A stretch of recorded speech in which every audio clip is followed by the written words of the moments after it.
al primer panel del foro. Como ven, el título del panel es Conocer y crecer en la interioridad de lo masculino y lo femenino.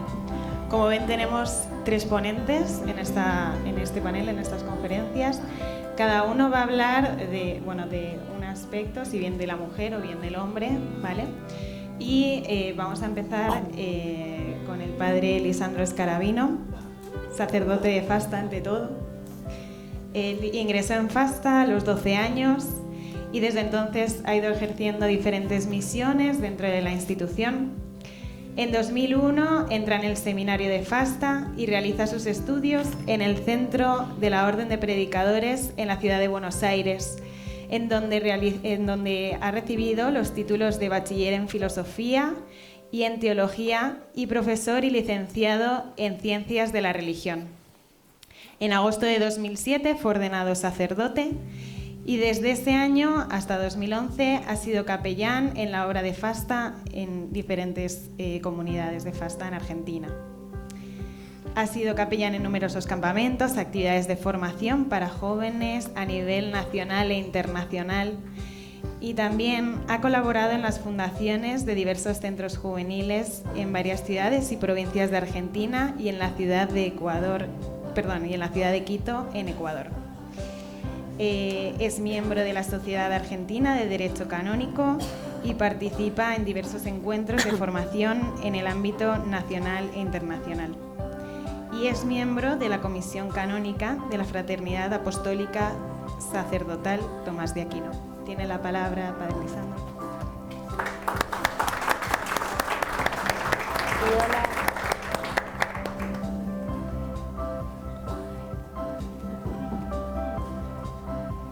Bueno, el aplauso espero que al final se repita también, ¿no? Bueno, a mí me toca hablar sobre la interioridad del varón, sobre todo presentado a partir de la figura de San José.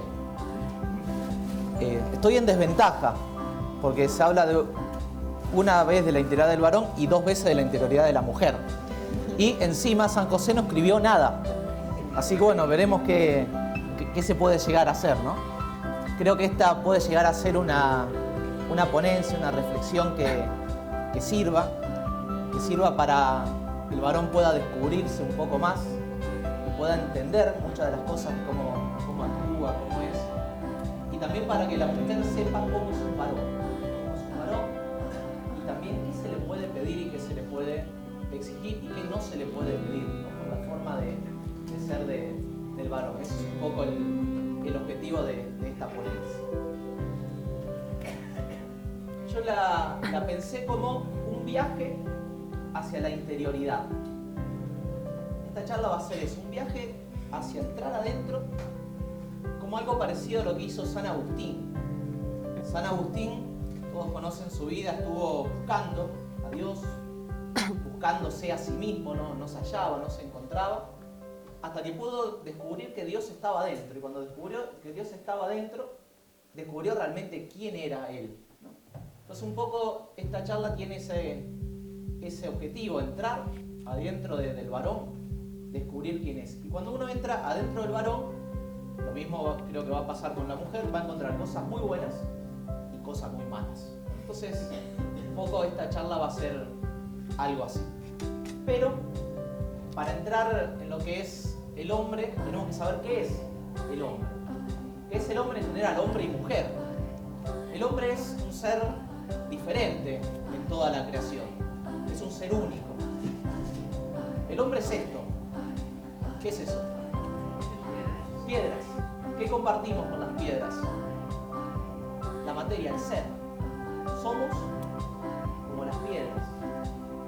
Pero a su vez el hombre es esto. ¿Qué es eso? Un bosque, árboles. ¿Qué tiene un bosque? ¿Qué tienen los árboles? Vida. También el hombre es esto. Ahí hay un varón enojado. Un varón enojado, pero también puede ser esto, ¿no? Un varón tierno, tranquilo, amable. ¿Sí? Compartimos la sensibilidad con los animales. Pero también el hombre es esto. Un ángel. ¿Qué compartimos? La inteligencia, la espiritualidad. Esto no lo digo yo, esto fue dicho por un santo padre de la iglesia, San Gregorio Magno. Hizo este resumen del hombre y culmina diciendo que el hombre es un microcosmos, un mundo pequeño. Por eso es tan difícil el conocimiento, por eso es tan difícil saber quiénes realmente somos, porque somos una mezcla de todos. Somos como una síntesis de toda la creación. Seguimos un poco más.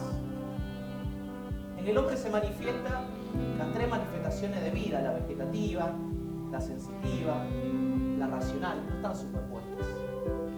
Para entender al hombre hay que entender estas tres manifestaciones de vida. No nos podemos quedar solo con la vegetativa, aunque a veces uno percibe, ¿no? ¿Qué hace esta persona? Y solamente come, duerme y nada más.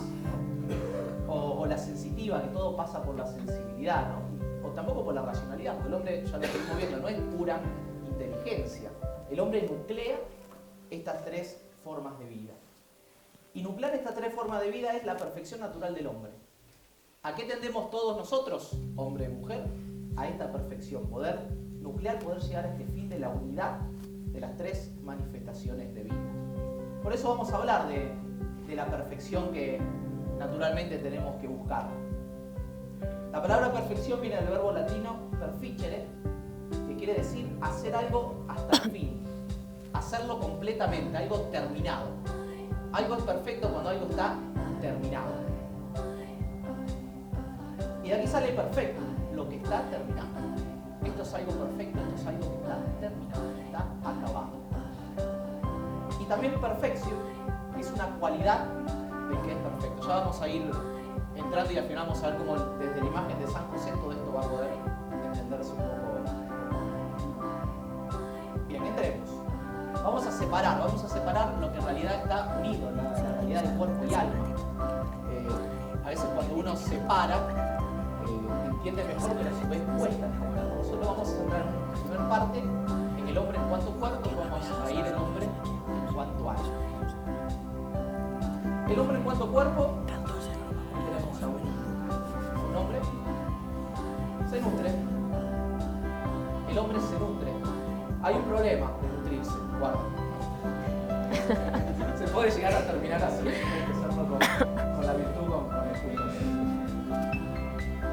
El hombre también crece. Es una experiencia, todos sabemos. Se reproduce. El hombre también, ahí vemos unas señoras bailando. El hombre se mueve. Es propio del hombre moverse también. Santo Tomás dice que lo propio del ser viviente es que se mueva.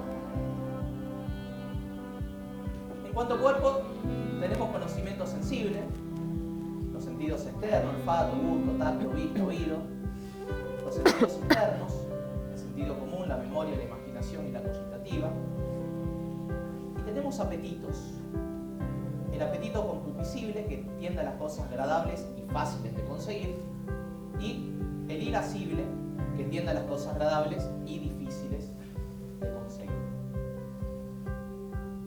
Vamos un paso más. En cuanto a alma, el hombre posee inteligencia. El hombre posee voluntad. La inteligencia busca la verdad, la voluntad busca el bien. Esta voluntad tiene una característica, es una voluntad libre, tiene la libertad. La libertad de elegir, la libertad de ir aquí, de ir allí. Nosotros tenemos siempre experiencia de todo esto. Ahora vamos entrando un poco en el varón. Esto los hombres en general, no sé si les servirá a los próximos conferenciantes, si van a decir lo mismo, ¿no? Pero esto vale para todos. Ahora vamos a empezar a ver algunas características propias del varón. Acá tenemos un varón. A ver, cuando uno generaliza, por supuesto que siempre hay excepciones, pero en general el varón es más aventurero, es más valiente ante el peligro. Vemos algunos varoncitos, algunos niños. El varón se manifiesta un mayor espíritu de competitividad. El varón por lo general es competitivo, siempre está compitiendo. Por ejemplo, esta charla va va a ser la mejor que la que dé Ernesto y la que dé. Uno está compitiendo con eso. El varón compite siempre, desde pequeño compite. No sé, Agustina, ¿cómo se la escuchando? No es del varón, en primer lugar. Competitivo. No. Ahí vemos un varón orgulloso. El varón suele tener mayor seguridad personal y eso trae como contra de ser más orgulloso. Por eso es más difícil que el varón reconozca, es más difícil que el varón diga y tiene razón. En general está tan seguro de sí mismo que se le tiene. El varón es más racional, un poquito despeinado. Pero el varón en general es más racional, la mujer va a ser más sensible. Y por eso para el varón 2 más 2 es 4. Y la mujer a lo mejor da muchas vueltas de una realidad. Bueno, hagamos esto, punto. Esa racionalidad. El varón es más agresivo físicamente. Como cuando unos niños se pelean, enseguida se resuelve a las piñas, a las trompadas, y a la hora ya está todo bien. Ya está. No pasa nada, uno en un partido de fútbol se pelea, se insulta, se quiere agarrar a las trompadas, termina el partido y vuelven a ser amigos. Con la mujer no pasa eso. Empieza. Bueno, el varón resuelve de otro modo los temas. Y en general el varón tiene más capacidad técnica. Ahí hay una obra de arquitectura hecha en Argentina, en el norte, de un tren que pasa por no sé cuántos metros de altura. Bueno, generalmente fue hecho por varón, por esa capacidad técnica que tiene. O estamos hablando siempre de generalidades. ¿Qué pasa con este varón hoy en día? Uno percibe que está en crisis. Hablamos muchas veces de la crisis de la mujer. Bueno, creo que algo salió en otra de las conferencias de la crisis del varón, de la crisis del varón. Crisis que se manifiesta en el cuerpo y que uno puede ver en la estética del cuerpo del varón. En la charla anterior fueron algo blando. Ahí vemos un varón realmente tiene el cuidado excesivo por esa apariencia, por ese culto al cuerpo. Y también vemos varones que se cuidan más, que cuidan su imagen. Cosa que a lo mejor años atrás no se veía tanto. Ahora esto va demostrando que podamos saber por qué. Yo afirmo que es una crisis. Vemos también que el varón va modificando su cuerpo. Se llena de cosas la cara, y la cara deja de expresar ese rostro. ¿Quién es realmente? ¿Quién es esta persona? No sé, si uno viese una foto cuando era niño será difícilmente reconocible. Y también con respecto a los tatuajes. Ese seguramente un argentino podrá reconocer a un muy influyente conductor televisivo que ahora está metido en el mundo del fútbol, que forma la juventud argentina. Bueno, su cuerpo es un tatuaje, ¿no? Todo eso se va expresando, cómo esta crisis se va haciendo patente en el cuerpo del varón. Que tiene como 80 años. Entonces, esta crisis se va manifestando en placeres que el hombre se va dando, que el varón se va dando para satisfacer al cuerpo. Por ejemplo, el placer de la bebida alcohólica, de la ingesta alcohólica. Uno puede percibir mucho. Sobre todo esto se hace muy patente en la juventud. El cigarrillo, el fumar, las drogas, cada vez más fuerte y más frecuente. Y en la guerra y en el amor todo vale, en el sexo todo vale. Aquí no había una imagen más decente para poner, ¿no? Pero el joven tiene esa mentalidad, ¿no? El varón tiene esa mentalidad, todo vale. Estoy casado, no importa, todo vale. Estoy de novio, no importa, todo vale. Estamos hablando del varón en general y esta crisis que está viviendo. Pero también la crisis del varón se manifiesta en la inteligencia. ¿Sí? Eso son en el cuerpo. Ahí vemos un varón, algo parecido a lo que pasa en los días de luna llena. ¿Qué dice la leyenda en los días de luna llena? El hombre se transforma en lobo. el hombre se embrutece, se hace bruto. Hoy en día la inteligencia, sobre todo del varón, se está embruteciendo por esta crisis que estamos viviendo. Entonces podemos ver que esta crisis de la inteligencia en la familia, vemos a un varón donde se nos consiente demasiado en sus caprichos.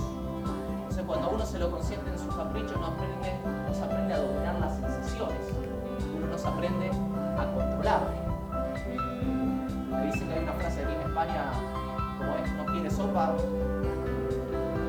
2 tazas. Bueno, 2 caldos. No quieres caldo, 2 tazas llenas. Bueno, hoy en día uno ve en la formación de la familia que no es así. No quieres caldo, bueno, te damos otra cosa que se quiere. Te damos una hamburguesa de McDonald's, algo que te guste, que quiere, ¿no? Todo esto no colabora a que el varón sea varón. Vemos una educación demasiado afectiva. Demasiado afectiva. Por supuesto no quiere decir que esta afectividad hace falta, tiene que estar claro que tiene que estar. Pero a veces se va la ley del péndulo, uno se va para el otro lado muchas veces. Vemos a los varones que siempre están entretenidos, siempre están con cosas para hacer, la cantidad de juguetes que se tienen, ¿no? Eso es una realidad que se ve también. Uno percibe a veces en la familia que hay demasiadas felicitaciones, demasiados premios, ¿no? Cuando a lo mejor cumple con lo que tiene que hacer, ¿no? Enseguida se le da un premio, muy bien esto que has hecho, ¿no? Se lo elogia, y eso para el varón tanto no sirve. Hoy en día no se suele promover que lean. Es difícil encontrar a un niño, a un joven, a un varón que se ponga a leer. A veces no se promueve esa lectura en la familia. Tenemos a un niño metido en su mundo virtual. Hay un excesivo, un desmedido uso de la cultura de la imagen. La cultura de la imagen con las tabletas, los ordenadores, los móviles. Es muy frecuente cuando uno por ahí visita una familia, tiene algunos niños que enseguida se ponen a hacer a hablar, a conectar, que se le dé la tableta, y ya con eso se quedan tranquilos. Bueno, eso es la salida muchas veces fácil, pero a veces se cae en el exceso. Y el varón no tiene hoy en día motivación para el eso es la familia. Ahora en la escuela.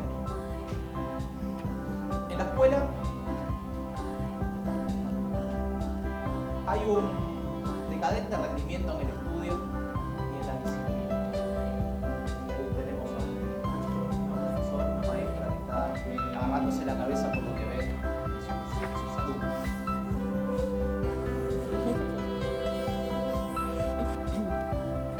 Y ahí tenemos una realidad. El caimiento de notas antes, los padres aliados de los maestros luchando por la nota, y ahora al revés. Muchas veces quejándose.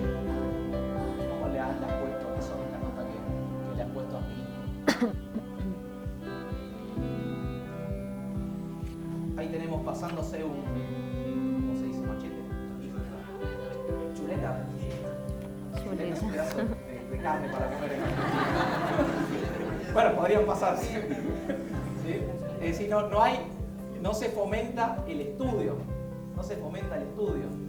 El tiempo que a lo mejor podrían estar estudiando los niños, se hacen las chuletas. Se hacen las chuletas para poder aprobar ese examen. Esta crisis de varón tiene consecuencias. Tiene consecuencias que entonces se está formando un varón demasiado afectivo, sentimental, emotivo, inmaduro, con poca capacidad de tomar decisiones importantes, incapaz de perseverar en sus compromisos. Empiezo a estudiar una carrera, la dejo, me pongo de novio con una chica, la dejo, me caso con otra, la dejo, me caso con otra, la dejo. No hay esa capacidad para perseverar en un compromiso. Entonces el varón no puede ser un buen padre, no puede ser un buen esposo y no puede ser un buen líder, un conductor de la sociedad. Son consecuencias de esta crisis que uno está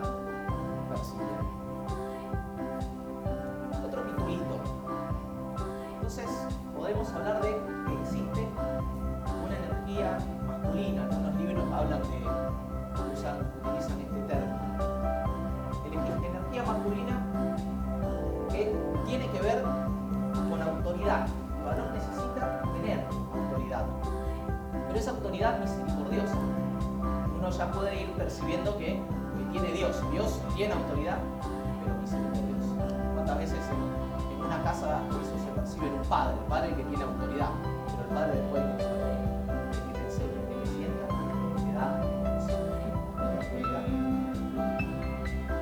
La energía masculina es creativa, es decidida, tiene que estar orientada al trabajo, va más allá del propio hogar. Aquí hay una gran diferencia, ¿no? Ve más allá del propio hogar, pero por eso necesita la mujer que ve. El padre Fobri, el fundador de FASTA, cuando le conté un poquito de esta charla que estaba preparando, dice: no te olvides de decir que el hombre es el que construye la historia y la mujer construye la vida cotidiana. La verdad que me gustó mucho esa frase. El hombre es el que tiene que salir, la mujer es el que construye el día a día, ¿no? Y las dos cosas se necesitan. No se podría hacer una cosa sin la otra. El varón enfrenta riesgos, es más arriesgado, propio de este espíritu aventurero que teníamos. El varón tiene garra, no sé si se utiliza esa expresión. Tiene garra, prefiere el obrar. El varón es el que obra, hagamos tal cosa, hagámosla. No anda con tantas vueltas, viendo, hacemos esto, hacemos lo otro. El varón tiene que obrar, ¿no? Prefiere ese. La energía masculina es creadora. Está preparado para convertirse en padre, para dar vida, para crear vida. Y también está relacionado con la soledad. El hombre y la soledad a veces se identifican. Y por eso es más autónomo, le gusta estar solo, en silencio, muchas veces, cosa que no suele pasar con las mujeres. Pero es propio de, uno necesita ese espacio de no estar solo. Quiero estar tranquilo, sin que nadie me hable, es propio de esa energía. El varón entonces siempre está en camino hacia lo nuevo. Y vemos a un beato, el beato Frassati, subiendo montañas, es propio la energía masculina. Lo vemos a Juan Pablo II, también gran, subía mucho las montañas, alguien conocido de aquí de la casa. Eso es propio de la energía masculina, hacia lo nuevo, la aventura. Una frase del libro que decía que el hombre necesita escalar montañas. Un hombre sin aventura es como que falta algo. No hay que tomarse literalmente, ¿no? Pero es esa expresión de ir más allá. Entonces, ¿cómo poder lograr esta perfección? ¿Cómo poder llevar adelante esta energía masculina que se tiene? Y el ejemplo lo vamos a buscar siempre para arriba. El ejemplo del varón perfecto es nuestro Señor Jesucristo, pero me pidieron que hable de San José. Además, nuestro Señor Jesucristo tenía una ventaja, tenía una naturaleza divina. Tenía naturaleza humana, naturaleza divina, persona divina, es como que le salía más fácil esta cosa. En cambio, si hablamos de San José, estamos hablando de un hombre que no tenía naturaleza divina como nosotros. Si ven, participamos de una naturaleza divina por la vida de la gracia, cuando nos confesamos, eso lo sabemos, pero nuestra naturaleza está herida, está caída, y al igual que San José, por eso podemos vernos bien reflejados. Hay una cita que me gustó mucho, que dice que San José nos da esas lecciones de vida, siendo como fue un hombre corriente, un padre de familia, un trabajador que se ganaba la vida con el esfuerzo de sus manos. Con San José el cristiano aprende lo que es ser de Dios y estar plenamente entre los hombres, santificando el mundo. Ahí está. En San José uno aprende lo que es realmente el hombre. ¿Qué lecciones de vida podemos encontrar en San José? Bueno, ustedes después van a poder leer detenidamente esto. Yo propongo 5 lecciones de vida que solamente va a ser una mención.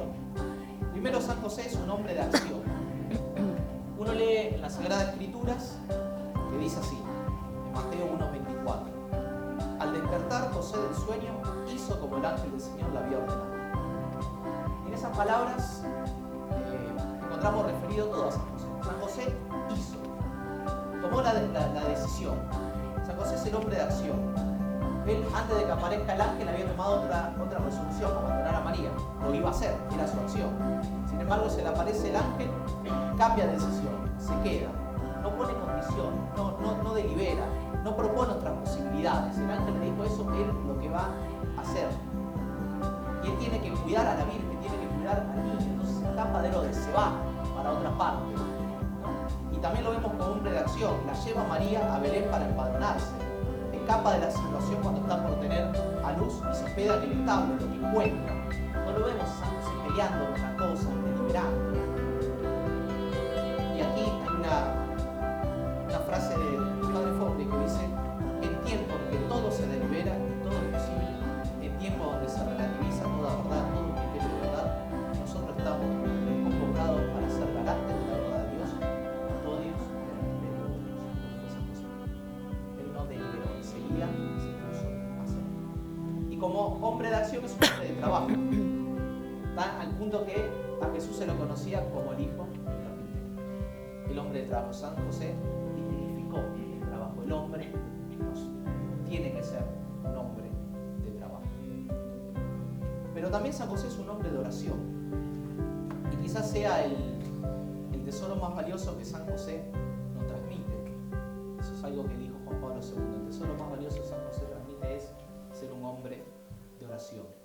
Y han seguido sus huellas generaciones de padres que con el ejemplo de una vida sencilla y laboriosa han impreso en el alma de sus hijos el valor inestimable de la fe.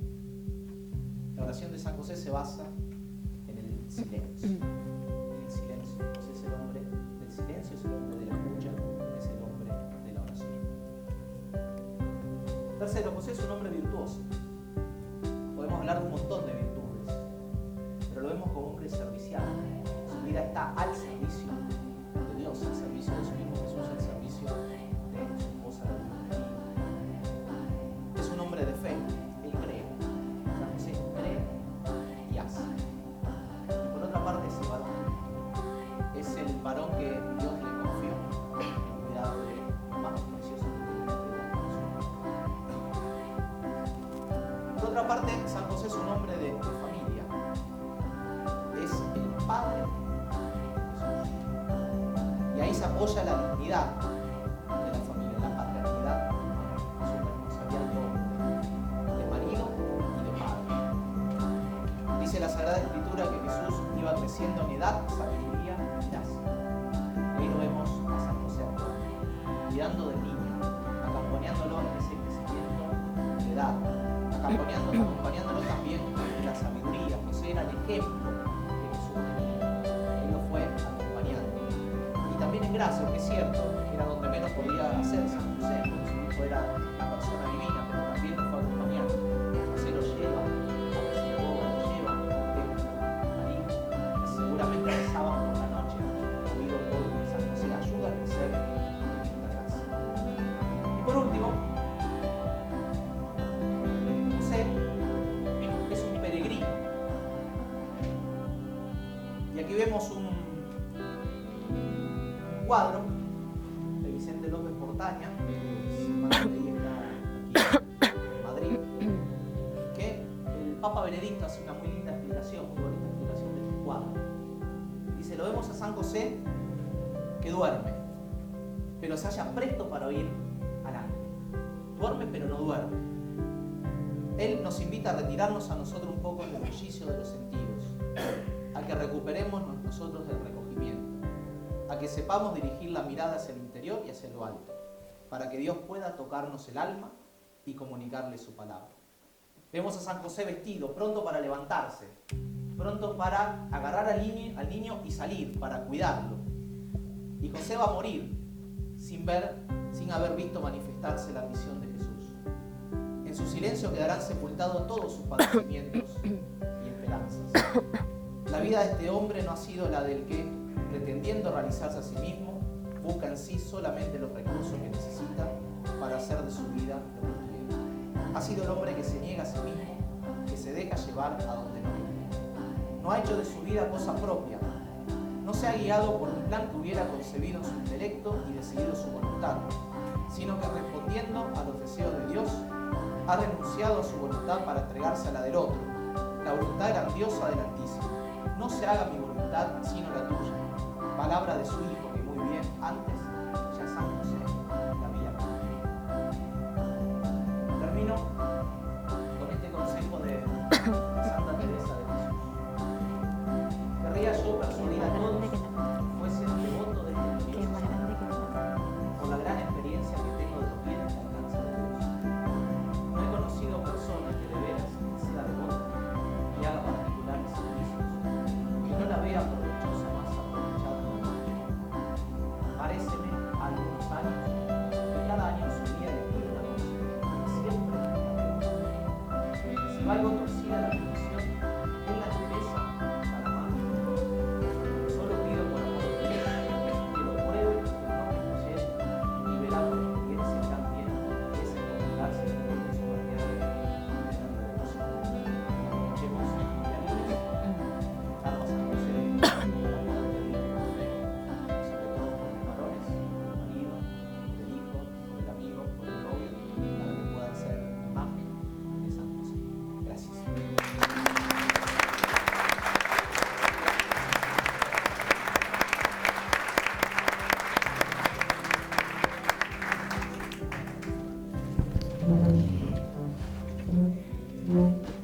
Hacemos cambio.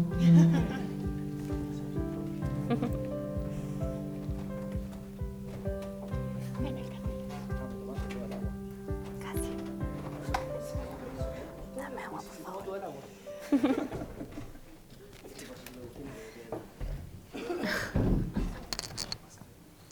Ahí esta silla más bajita. Claro. Bien.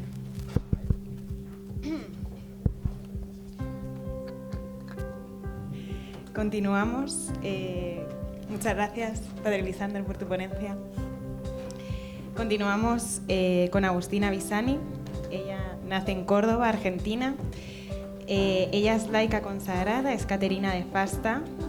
Es egresada del Colegio Fasta Santo Domingo de Guzmán con el título de Bachiller en Humanidades. Es profesora de Teología, título otorgado por la Universidad Católica de Argentina, y ahora, en la actualidad está realizando el máster en Ciencias del Matrimonio y la Familia en el Instituto Juan Pablo II en Valencia. Hoy ella nos viene a hablar de la interioridad de la mujer según los escritos de Santa Catalina. Agustina tiene la palabra. Muchas gracias, Nasa. ¿Se escucha ahí bien? Sí, perfecto. Bueno, en primer lugar, buenos días. Decir que para mí es un honor hablar de Santa Catalina de Siena, sobre todo en este día en que la celebramos a ella, como estuvimos viendo desde anoche ya en el video de la Comunidad de San Francisco, en las laudes que tuvimos hoy en la misa. Ya hemos podido ir viendo y aprendiendo varias cosas sobre ella. Y para mí es una alegría también particular porque, como saben, que lo dijo en la presentación Nasa, soy consagrada de Fasta y las consagradas de Fasta tenemos como modelo a seguir a Santa Catalina de Siena. De hecho, nuestra fraternidad se llama Fraternidad Apostólica Santa Catalina de Siena. Entonces, para mí, por un lado es un honor y un orgullo hablar de ella, y por otro lado, hasta temo un poco no llegar al nivel de lo que es poder hablar de una santa tan grandiosa y tan magnífica como es Santa Catalina. La verdad que para hablar de ella podríamos estar días, horas y horas hablando, porque si bien no escribió un montón, solamente dio un libro que recoge esto que ella dictaba a sus amanuenses, la doctrina es tan profunda y sencilla a la vez, que para hablar hay 1000 años podríamos estar, y tenemos solo media hora, así que bueno, vamos a empezar y a hablar de algunas cosas limitadas, en verdad, sobre ella. En primer lugar, bueno, decir esto, el tema es la interioridad de la mujer según Santa Catalina de Siena.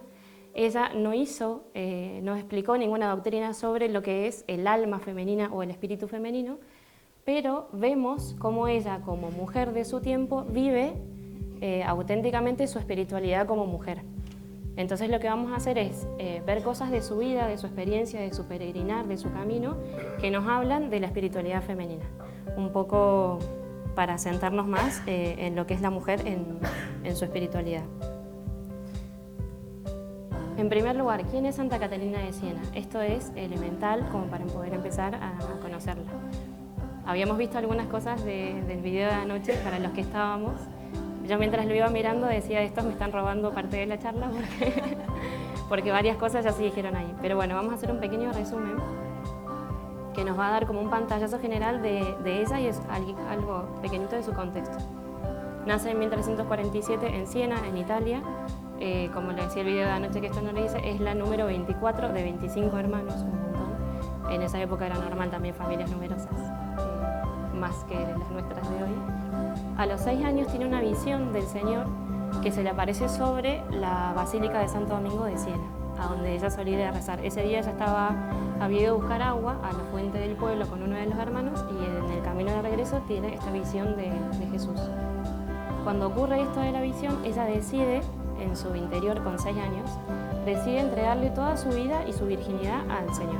Decide hacer como este voto de virginidad para Él.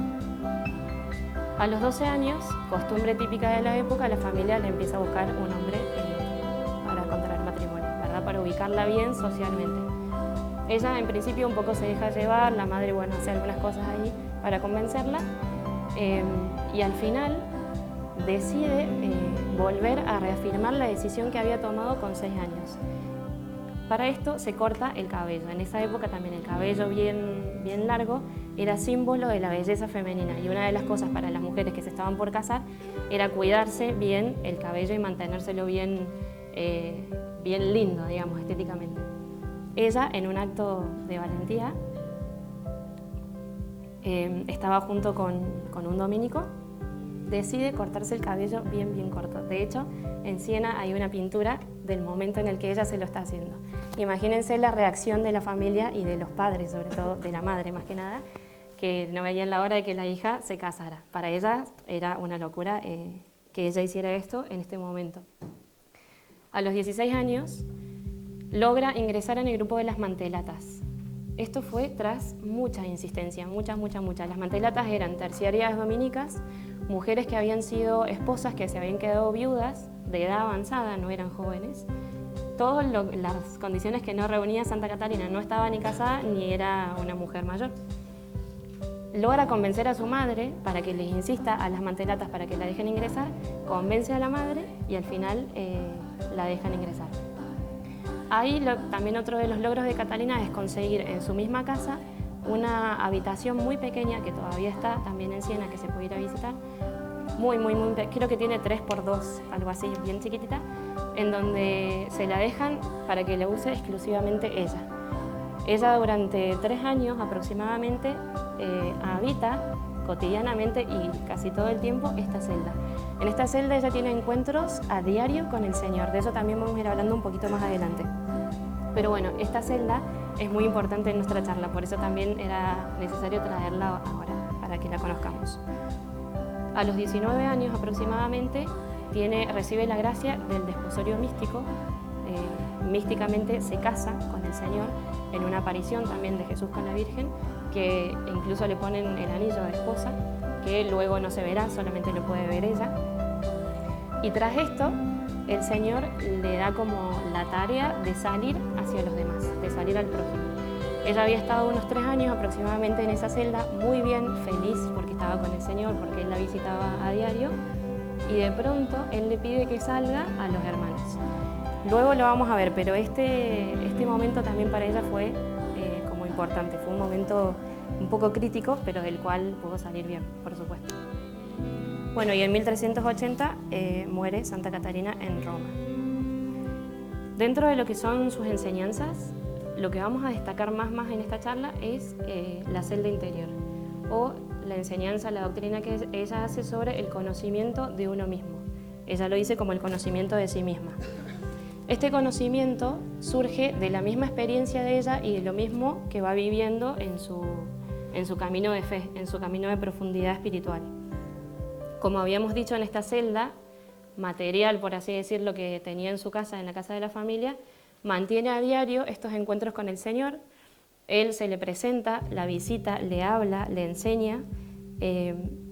en un diálogo. Incluso ella a veces le cuestiona cosas. Por ejemplo, voy a leer una parte de cuando él la manda a que vaya a sus hermanos. Él la envía y ella le reprocha: ¿por qué, dulcísimo esposo, me haces marchar? Pobre de mí. No permitas que me aflija la dura pena de estar, de algún modo o durante algún tiempo, separada de ti. No debo dejar un tesoro incomparable para mezclarme de nuevo en los asuntos humanos. Ella no quería saber nada con volver a la vida cotidiana, con volver a sus hermanos, con salir de nuevo al prójimo.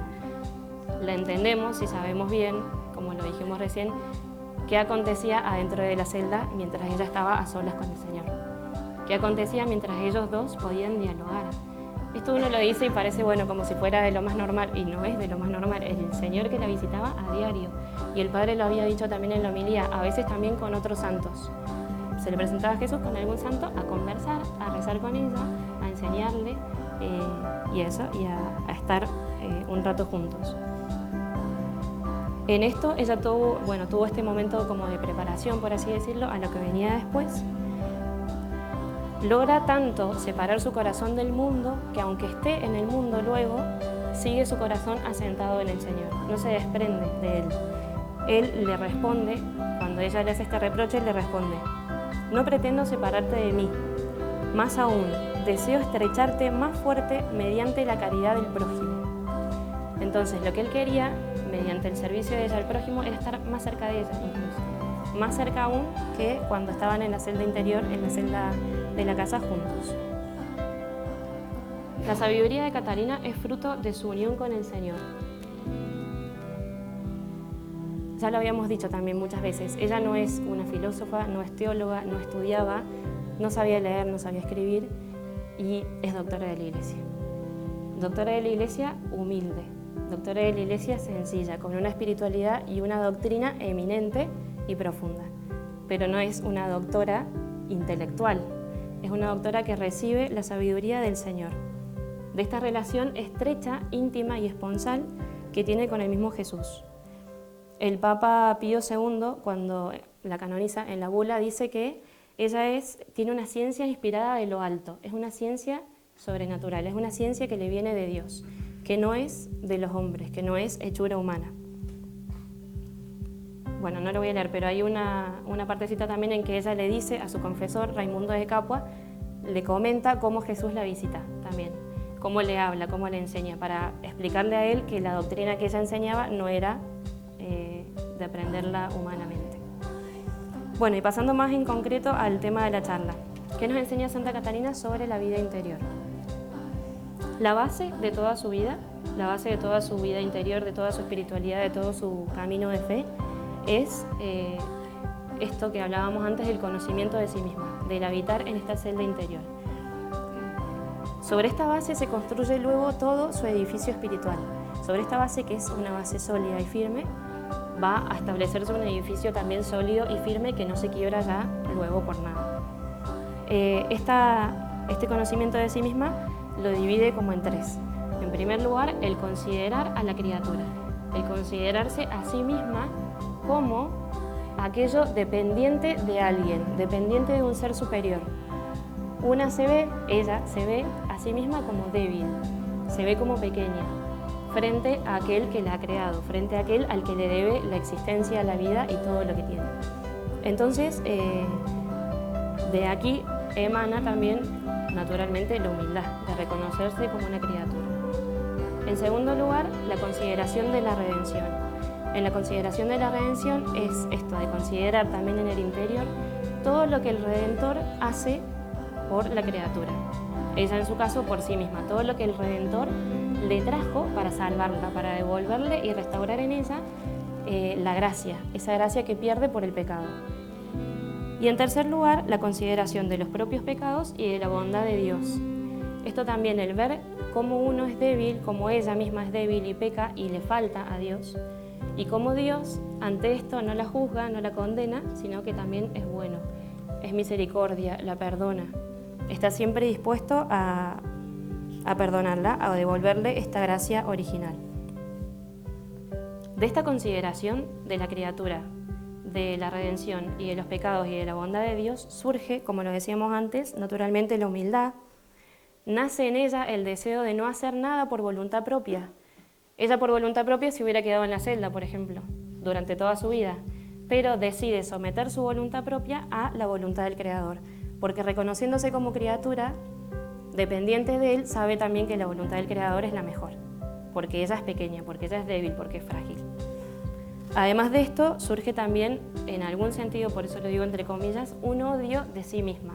No es el odio de su persona, sino el odio en sí misma de aquello que la aparta de Dios.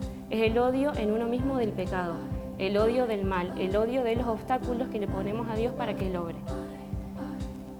No es caer en la angustia existencial de odiar a tu persona, de para qué existo, para qué vivo, para qué... No, sino todo aquello que la aleja de Dios. Y en tercer lugar, ella declara que el amor propio es el principio de todo mal. Todo el mal que podemos generar en nosotros mismos para Dios y para los demás es fruto del amor propio, cuando el amor propio es desmedido, cuando lo tengo en un lugar como de superior frente a los demás y frente a Dios. Ella dice también en algún lugar: el alma que ama a su Creador no se ve ya a sí misma, no tiene amor para sí misma ni para los demás, no se acuerda de sí misma ni de criatura alguna, no ve ya a las criaturas ni a sí misma más que en Dios.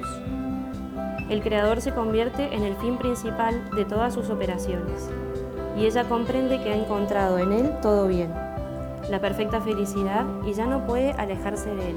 Este es el amor justo y ordenado. Esta es la auténtica y buena jerarquía de valores. El orden del amor. En primer lugar, Dios. Luego, uno mismo y el prójimo. Y las cosas, por supuesto, más abajo todavía. Esto también lo vamos diciendo como para que vayamos haciendo la bajada cada uno a su vida personal.